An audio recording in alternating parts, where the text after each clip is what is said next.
Selamat pagi anak-anak kami sekalian. Kembali lagi kita berjumpa di kelas 12 IPS, pembelajaran yang ke-14 atau pertemuan yang ke-14, pertemuan yang terakhir di semester ini. Nah, saya akan lanjut topik 2 minggu yang lalu tentang dampak globalisasi terhadap perubahan sosial di masyarakat lokal. Nah, 2 minggu lalu dampaknya yang pertama kemarin sudah kita bahas urbanisasi, yang kedua kesenjangan sosial ekonomi. Nah, yang ketiga pencemaran lingkungan alam. Jadi di sini alam bukannya dicintai, dipelihara, tapi justru alam dikuasai dengan cara dieksploitasi dan dieksplorasi, ya, tanpa memikirkan dampak-dampak yang ditimbulkannya, ya, itu akan mengakibatkan kerugian pada manusia.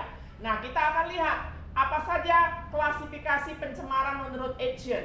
Nah, pencemaran itu meliputi pencemaran udara, ya, asap-asap dari industri, pencemaran air, pembuangan limbah pabrik, pencemaran tanah, ya, pemakaian pupuk-pupuk kimia secara terus-menerus, ya, pencemaran kimiawi, pencemaran lembah padat, polusi panas dan sebagainya. Nah, apa saja upaya-upaya yang dilakukan untuk mencegah pencemaran itu? Nah, nanti kamu bisa lihat lebih jauh di buku catatan, di situ sangat jelas. Baru yang D, kriminalitas.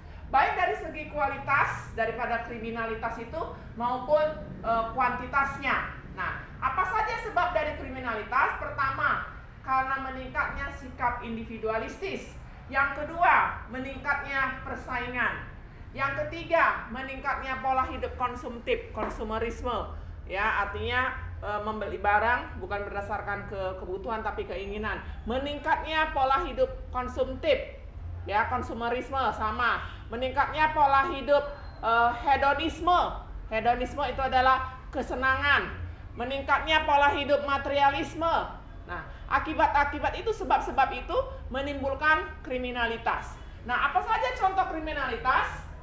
Pembunuhan, pemerkosaan, penculikan, perdagangan narkoba, perdagangan anak atau wanita, pembajakan hak cipta, dan sebagainya. Ya, itu sangat banyak. Oke, dampak yang kelima yaitu lunturnya eksistensi jati diri bangsa. Dalam bidang apa? Dalam bidang teknologi, ya, dalam bidang teknologi, ya, yang bertentangan dengan nilai-nilai dan norma-norma. Bidang pendidikan, ya, bidang pendidikan, bidang ideologi, bidang agama, bidang ekonomi, bidang lingkungan dan kesehatan, bidang budaya. Nanti kamu lihat lebih jelasnya. Nah, yang ke-9 terakhir, dampak globalisasi terhadap ketimpangan atau kesenjangan di masyarakat. Yang pertama adalah kesenjangan penguasaan iptek. Nah, ini diakibatkan karena adanya kesenjangan dalam bidang pendidikan di berbagai daerah. Contohnya Indonesia Barat dengan Indonesia Timur, kota dengan desa, walaupun sekarang ini sudah semakin lebih baik. B, kesenjangan ekonomi antara kaum teknokrat, pengusaha, orang-orang kaya dengan kaum buruh atau miskin, dengan para petani di kalangan bawah, ya, orang miskin. C, kesenjangan politik.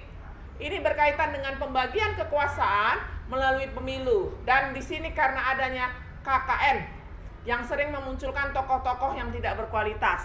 Karena mungkin dia ada uang, ada koneksi, dia bisa menjadi pejabat, padahal dia tidak berkualitas. D, kesenjangan sosial budaya. Nah, ini tentu saja meningkatnya sikap egoisme, tadi individualisme, meningkatnya sikap materialisme, meningkatnya sikap konsumerisme, meningkatnya sikap hedonisme, yang semuanya hanya tertuju pada kepentingan diri sendiri tanpa memperdulikan orang lain. Nah, itulah anak-anak pembelajaran kita yang terakhir di semester ini, ya. Tolong kamu belajar, tolong persiapkan diri. Kita akan menghadapi ujian semester ganjil. Salam sehat.